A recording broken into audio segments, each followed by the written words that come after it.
I don't even know where to start. Try the beginning. A short-lived series from the 1970s that followed the seemingly random adventures of a group of people looking for a way to get home. Oh, I don't know. They're on a journey, and without any trace of irony, the makers of this series would have you believe that it is in fact The Fantastic Journey.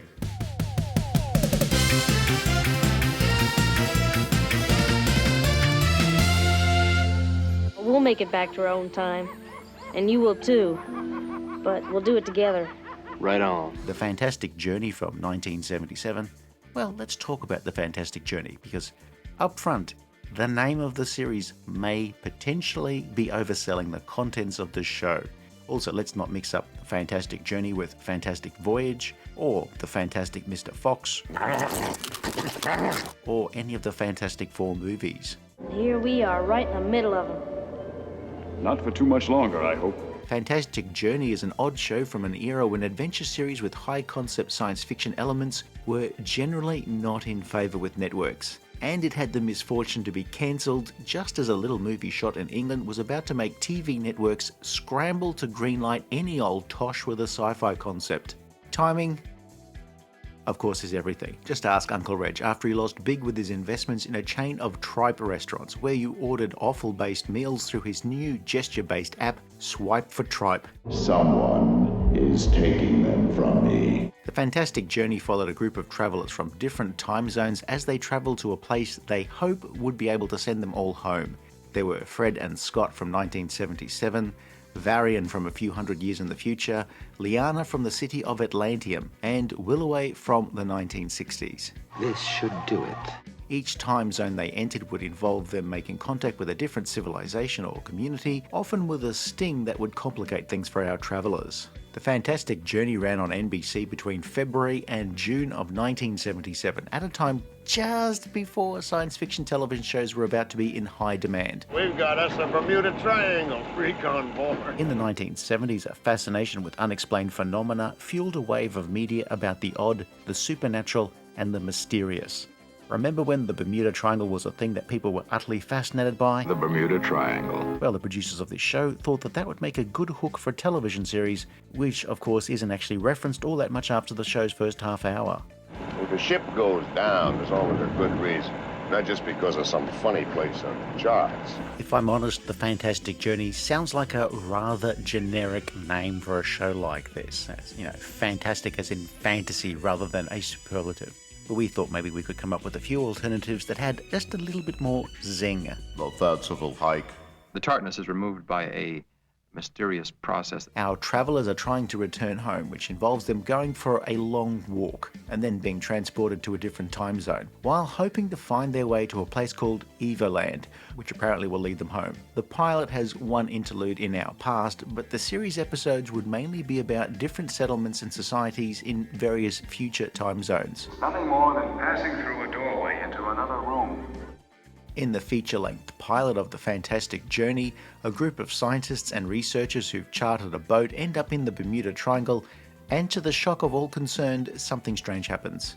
Ben, what is it? I don't know. The boat is trapped in a storm and the passengers and crew are shipwrecked on an unknown island. Some of the group try to get home on a dinghy, but then their bodies later wash up on the shore. In fact, by the halfway mark of the feature-length pilot episode, at least a third of the characters have died one way or another, which, to be fair, has been the final tally of at least 3 out of the last 4 times I went on a boat. I really should stop accepting boat rides from Captain Auntie Beryl. Imagine Gilligan's Island, where the skipper, Ginger and Professor died by the end of the first episode, and then Mary Ann disappears and 2 new castaways are introduced. Imagination, hallucination, anything at all. The group encounter someone who could be a native of the island, but he isn't saying all that much.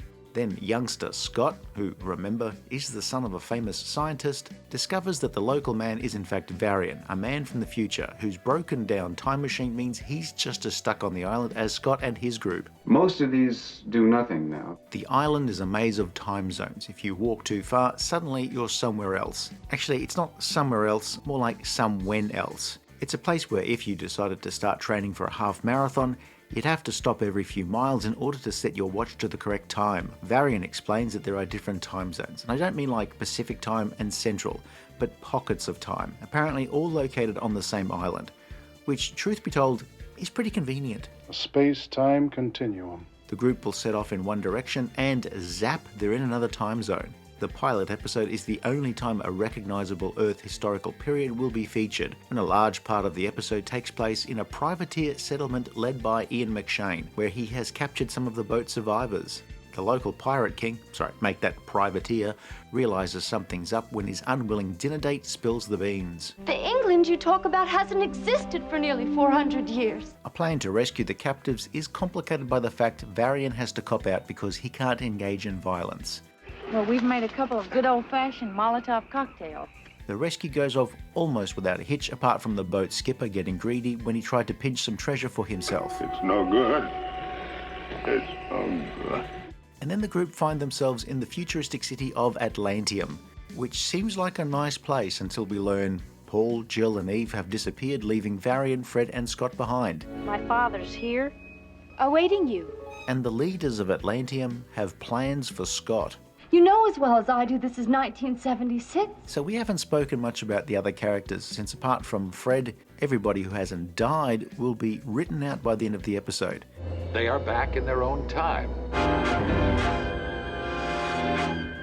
Basically, when the show went to series, a number of changes were made and new scenes filmed alongside the second episode and then folded into the pilot so it would match the show's intended direction. Originally slated to be main characters, Scott's dad, Paul, Jill and Eve will just disappear, apparently having been transported home by the Atlanteans off-screen. But it can't be any worse than what we're leaving behind. Right on, give me the unknown any day. Sometimes known as the Chuck Cunningham syndrome, this is a defense that if we never mention him again, then Mrs. C does not have to go to jail for his murder. Is that you, Chuck? It's at this point that the show pivots from a mix of science fiction, adventure and supernatural fantasy set in the Bermuda Triangle to just science fiction and action adventure. I understand this because I pivoted away from supernatural fantasy when I traded in my Ouija board for a skateboard, but the only message I got from the beyond was, oh wow, knee reconstruction surgery is really expensive. Take him away to await punishment. In all of these shows though, the science fiction part is often just a setup for the action and drama part. The series retooling is slightly jarring, especially when Scott is suddenly a foot taller. The series order came relatively late in the day, meaning producers had to hustle in order to make air dates. My decision to go before you was the most difficult I've ever had to make. The second episode continues on from the amended pilot. Atlantium is under the control of the Source, which is a big brain in a box, but it's dying and needs to absorb energy from Scott in order to continue. Scott, let's take a look, huh? We aren't gonna have another chance. Let's just take a look. Don't touch me. Some local rebels help out our remaining crew, and one of them is Liana, who will join the group on their travels. You are destroying all we have stood for. The third episode sees the group separated, with the men ending up in a swampy area inhabited by people who've been going to town on the green apple Gatorade. Liana is the unwilling guest of Willoway, who turns out to be the only human member of this community. I have informed Rachel that you will become my wife. What do you mean?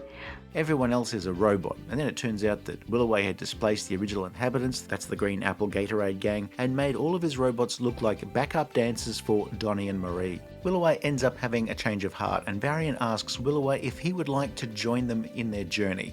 Willoway accepts, on the condition that it's a fantastic journey.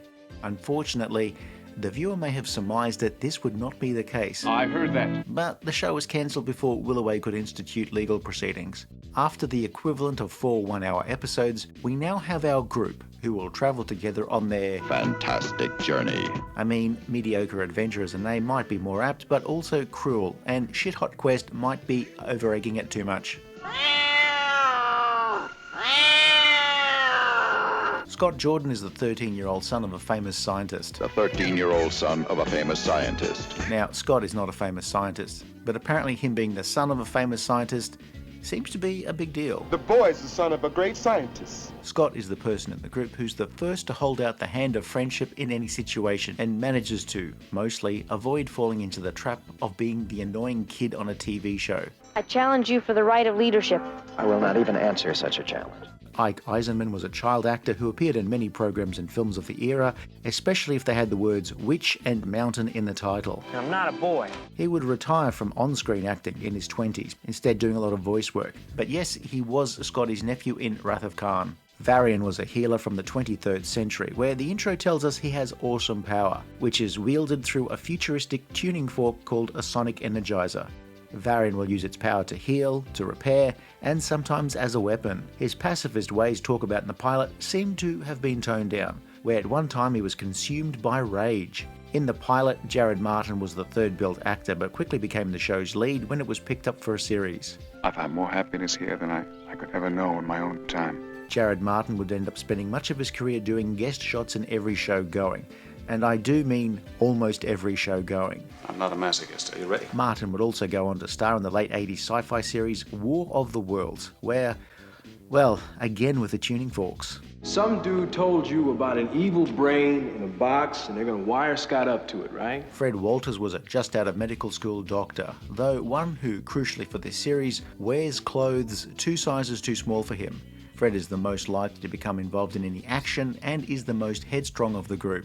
Yeah, I heard that. Fred also uses the lingo of the street, or at least the lingo of the street as filtered through television writers who moved from one science fiction series to another. See, that's the problem. Nobody never does nothing.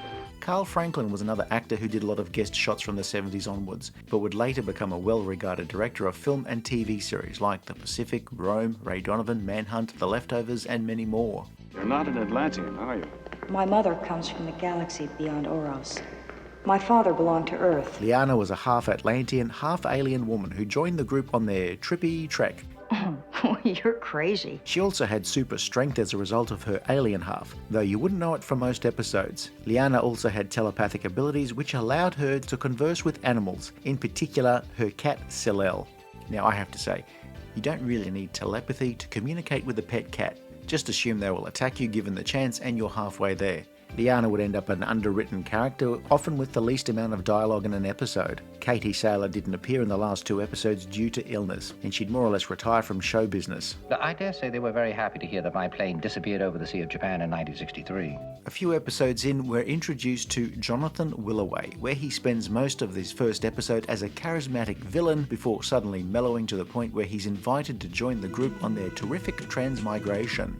Willoway was a brilliant scientist originally from the 1960s, where he worked for a time at NASA before ending up as the ruler of the city of the backup dancers. Once Willoway joined the group, he became the person who was best suited to dealing with dishonest people, often being the first of the group to uncover a suspicious plot. In some episodes, Willoway was a guy that the others were never entirely sure whether he could be trusted, though he would settle into a role where the character was just aloof enough to offer a bit of grit to the group dynamics. Welcome to... whenever. Roddy McDowall had been a child star who eventually became a character actor whose highest profile roles in the 70s saw him encased in chimpanzee makeup as he played various characters in Planet of the Apes movies and its short-lived TV series. McDowall was then and remained the best known actor in the cast, where most of the time he's also the best actor on the show. Scots are men of dreams of conquest and of power. That's so dumb. The generals, they are numerous, but not good for much. With Willoway on board, the actual show can begin and settle into its rhythm, whether it be a fantastic journey, a preposterous pilgrimage, or an unbelievable sojourn. Oh, yes, of course. The group arrives in a new time zone at the start of an episode, encounters a settlement or a town, a community, becomes embroiled in whatever conflicts they come across, then at the end of the episode they hike away and zap into another time zone. But we must still seek out our goal. Yeah, Evoland. And that's it. After what was a very drawn out and overly complicated setup, we now have a relatively simple adventure series. After a few episodes, a voiceover was added to the intro. A party of adventurers journeys through zones of time, back to their own time. A voiceover recorded by a man who appears to be recording this after not having slept for 72 hours. They face the frightening unknown on the fantastic journey. One episode has the group meeting up with a community of children who seem to worship a casserole dish. Their leader is a bully as well as the keeper of the sacred leftovers, but he will learn a lesson about benevolent leadership. Another has the group find a society where the enslaved women have overthrown their male oppressors, but later they miss their company. It also may be possibly the first television science fiction series to introduce the concept of a booty call. The complex gave me a darkness visitor. You. John Saxon is a wannabe dictator that Willoway pretends to side with for a time. Oh, Of course. Varian is influenced by a drug that makes him fall in love with a woman who he becomes engaged to, but their nuptials are hampered by the revelation that the volcano-worshipping society practices human sacrifice at the reception. In this episode, Varian's fiancée leaps into a fire pit. He becomes enraged and uses his tuning fork at full power. Meanwhile, I have been using a tuning spoon like an arsehole and wondering why my guitar only plays augmented ninths. Help me. They arrive at an old-school amusement park. Somebody's playing a joke on us. An ancient Greek philosopher wants to take out his consciousness and put it into Willoway's body. And then it turns out to be not so bad because the characters are put into some really intense situations designed to scare the shit out of them. One episode sees our travellers meet a couple who live in an ordinary house, but then they aren't what they appear to be. The simple house turns into a fairly intense haunted house experience for our travellers. No, it is you. It's me, Scott. I don't remember any Scott. Which just ends with the apparently young couple being old. We can all reflect on these things later in the comfort of the next zone. Thank you very much. The Ludicrous Odyssey. And then the final episode produced before the series ended shows us our group meeting up with some people who have a perfect, tranquil existence. It's a spaceship! It's crashing! And then a spaceship crashes nearby and two survivors turn out to be escaped prisoners. One of them is a murderer and keeps on murdering, but the locals have lives so good, they just can't conceive of crime. I can't believe him. We have asked the accused and he has answered. Out of that lot, I'll go with the best episode being that last one, The Innocent Prey, despite it mainly being a fairly talky episode. But it was the one that felt like real people talking. Fred is outraged by the murderer getting away with murder simply by saying, "Nuh-uh." Yeah, but it happens. It happened here. York murdered your son. You must stop him before he hurts someone else. When the show is good, it is best that you close your eyes because the visuals can, at times, really quite detract from the overall experience. The Disappointing Detour. Of course, if you were 6 when you saw this, then sure, it was the best thing ever. Until, of course, the next best thing ever. And if you haven't seen it since you were 6, well, maybe take a look again.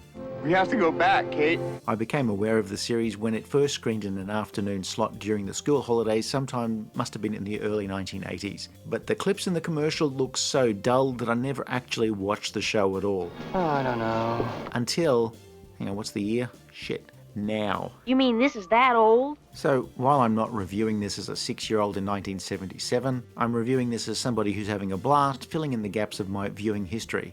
Sometimes I find a gem, and sometimes I find a piece of Lego in my shoe. To my friends and my journey. But if you want a review from the perspective of a 6-year-old... Varian boomed up the place. That's hot. Fred smacked the guy across the head. Whoa, cool. The lady with no pants talks to the cat. Scott's such a dork. Willy way. He said Willy. So, we'll just continue to do it our way. I didn't. Or at least I didn't intend to. For the show's good aspects, the regular cast is very good and quite watchable. And if a small part of me wishes this show had more time to find its feet, it's mainly because I liked the main cast. To your journey, and to finding what you seek. Fred has the dated vernacular, Scott is the kid enjoying the wonder, Varian is the guy from the future who seems to avoid telling anybody about the future, Liana is an alien with a cat who has to worry about sudden gusts of wind, and Willoway, well, look, Roddy McDowall can sometimes make a poor script watchable, or a mediocre series enjoyable. And what I do remember, I think I'd rather forget. The idea behind most of the episodes is usually a strong science fiction or action-adventure premise. The characters can be put into some fairly intense situations, which again is helped by good casting. He is from your time, I think. He knows much. The flip side, all too often, once you get past the 1 or 2 guest stars in an episode, a lot of the supporting roles can often come across as very wooden or stagey. We did badly, Father. And I'm sure they'll be able to find their way back here. Where people are trying desperately to speak in a way that doesn't sound like a contemporary 70s speech pattern. Can you imagine what it would be like to be ugly? And despite the fact I found some of the basic storylines impressive, the execution is all over the place. There is no way to please him these days. But what really hurts the series are some of the production values, where ambitious scripts are let down by inadequate resources. Sets and costumes are 2 areas in particular that really do disappoint in some episodes. Why are you dressed in such a strange fashion? It's 1970s science fiction, so big collars and taking influences from, of all things, the Jetsons and the Brady Bunch Variety Hour. So lots of flared trousers and very shiny materials. You know, gold lame, silver lame, all the lames, sparkly fabrics, sequins, anything that you can wear on set during the day and then hit the disco at night. The rather odd ramble. Some sets are quite good, or at least the set dresser has filled them with whatever sci-fi knickknacks they could find, while quite a few other sets look like they're thrown together with what they could salvage from other productions. Some sets seem to be made science fiction-y by being covered in scrunched up foil. So after overdosing on the green apple Gatorade and raiding a dressing room from a Las Vegas review, The Fantastic Journey ends up as a very colourful show, a very shiny show. Oh. And the zone before that. Fantastic Journey is a show with no standing sets, but it does have a decent amount of footage shot on location in each episode. I mean, this island must be really, really big. They're always travelling in one direction and have already found a half dozen cities in different time zones. Thank you, Mama. There are times when the special effects are quite impressive and times when they are less so. If I didn't know better, I'd swear all this was for real. Even so, there are still some guest stars who were quite good in their roles. Ian McShane, Joan Collins, Gerald McRaney, Cheryl Ladd, Richard Jekyll, Nicholas Hammond, and of course John Saxon. Yes. John Saxon plays a villain, while in another episode, a different actor wears John Saxon's costume from the Gene Roddenberry pilot, Planet Earth. You had something to do with the development of that? The Fantastic Journey was created by Bruce Lansbury, brother of Angela Lansbury, who, over a very long career, was a studio executive for a time, but had also worked as a writer, a producer, a supervising producer, executive producer, etc., for what seems like dozens of the sorts of programs that we would cover on this channel. So Mission Impossible, Wonder Woman, Buck Rogers, Knight Rider, The Powers of Matthew Starr, and yes, Murder, She Wrote.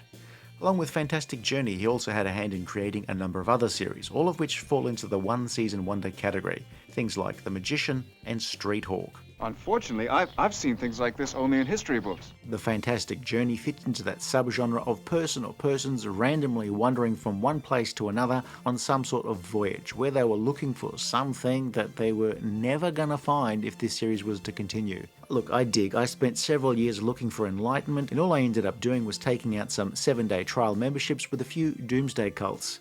The Fantastic Journey has a lot of conceptual similarities with shows like The Man from Atlantis, Battlestar Galactica, also things like Kung Fu and The Incredible Hulk, though the series that seemed most like Fantastic Journey, and if it's not a twin then it does seem like a suspiciously close cousin, the short-lived series based on the movie Logan's Run, which of course is less surprising once you notice how many writers and production personnel would end up working on both series, most notably famed Star Trek writer Dorothy Fontana.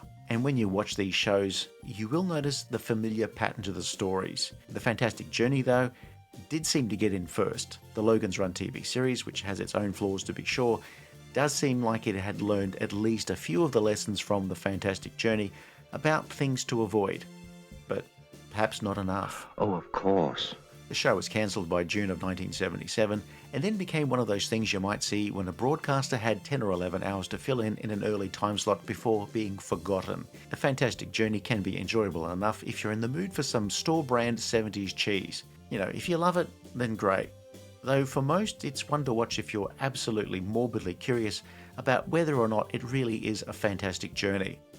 I'll be honest, it was just very slightly better than I was expecting. Honestly, it's more of a passable ride on the back of a truck rather than a fantastic journey. And in any rankings of 70s genre programming, The Fantastic Journey would probably feature rather low on the list. At the very least, it's no Future Cop.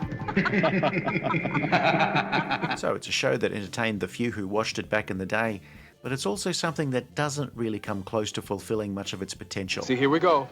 Grumble and gripe, and I told you so. If you enjoyed this review, please like and subscribe, leave a comment below, or check out some of our other videos.